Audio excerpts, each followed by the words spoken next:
مغرب کی نماز میں کتنی تاخیر کی گنجائش ہے؟ عام طور پر یہ مسئلہ سفر میں پیش آ جاتا ہے اور دوسرا رمضان شریف میں، چونکہ مغرب کی نماز جلدی پڑھنے کا حکم ہے اور جلدی کرنا مستحب ہے، اور اس میں اتنی تاخیر کرنا کہ ستارے چمکنے لگے، روشن ہو جائے، مکروہ تحریمی ہے۔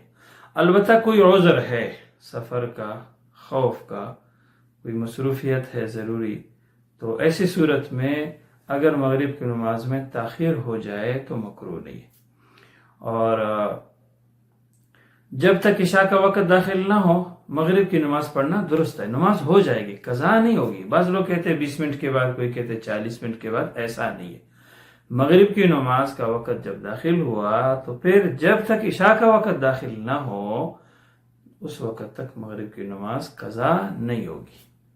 اور 1 گھنٹہ سے تو یہ زائد ہے، چونکہ یہ موسم کے لحاظ سے وقت بدلتا رہتا ہے، تو دائمی نقشہ میں دیکھ لیں، جب تک عشاء کا وقت داخل نہ ہو مغرب کی نماز پڑھ سکتے ہیں۔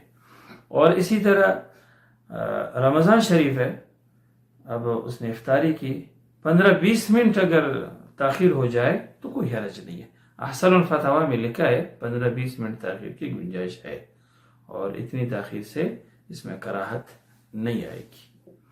اور سفر میں بھی عذر ہو تو کوئی حرج نہیں ہے، اگر کچھ تاخیر ہو جائے تو پھر بھی مغرب کی نماز پڑھنا درست ہے۔